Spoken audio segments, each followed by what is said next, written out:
This court document lays out months of that child battling illness without the care he needed. It also details friends and family of that mother begging to get that infant help to save his life.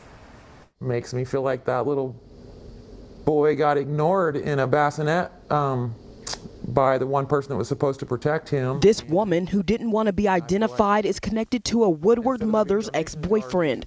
That mother allegedly failed her 14-month-old, who had been born prematurely, to follow up doctor's visits and the hospital, knowing his health history. People in her life noticed breathing problems and urged her to get help.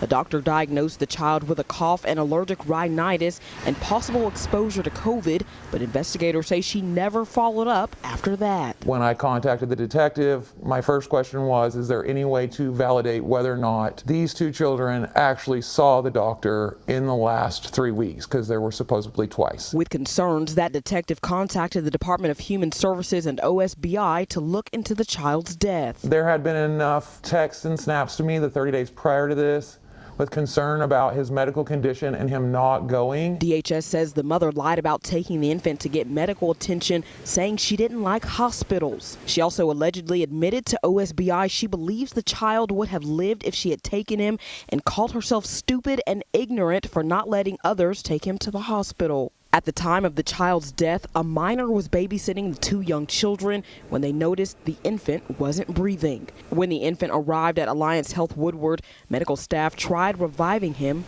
but it was too late. I think that little boy has waited 7 months. And 7 months, he probably looked up out of that bassinet waiting for his mom to pick him up or take him to a doctor. He's waited 7 months. And the OSBI tells me they can't comment on this case until the Woodward County DA files charges. In Woodward, Megan Mosley, KOCO 5 News.